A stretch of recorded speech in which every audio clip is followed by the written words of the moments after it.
The 7,000 students who have today received blank results in their Scottish exams must be deeply frustrated with the system, which claims to be universally perfect and clearly is utterly shot through with chaos.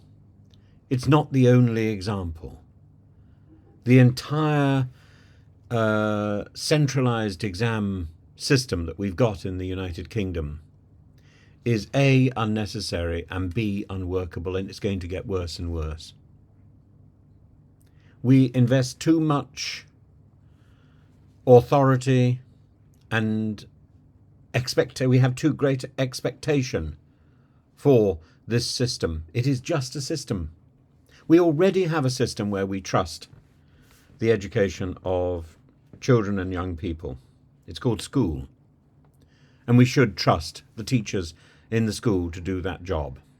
Maybe smaller schools can ally with larger schools and pool their resources to ensure that exams are marked appropriately.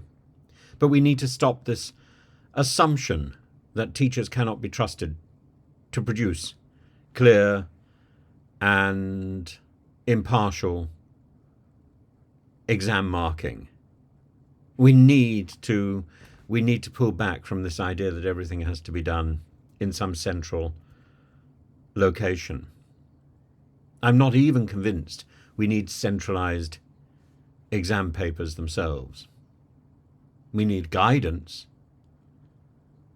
but I think we need more flexibility, and we need to trust the schools. And if we trust people to do their job, then people will undoubtedly do their job. When you take away all trust, when you take away all options from an individual and they simply become a cog in a bigger machine, they lose the will to keep going.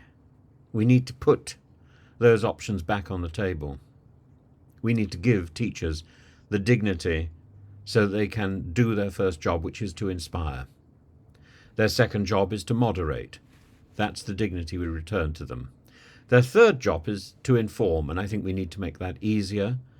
And I think we need to ensure that there are resources available that can be bought in, that can be screened during lessons, so that teachers can get on with the real job of inspiring and moderating and guiding the children.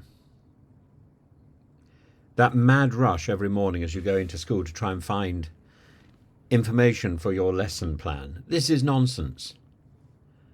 And as set books change and as ideas develop, either you get stuck in the mud, in which case you're not up to date, or you're in a mad race against time all the time, and it's exhausting. I know, I've done it. And when you look for help, what you get are these second-rate lesson plans that don't really give you enough information to keep going anyway.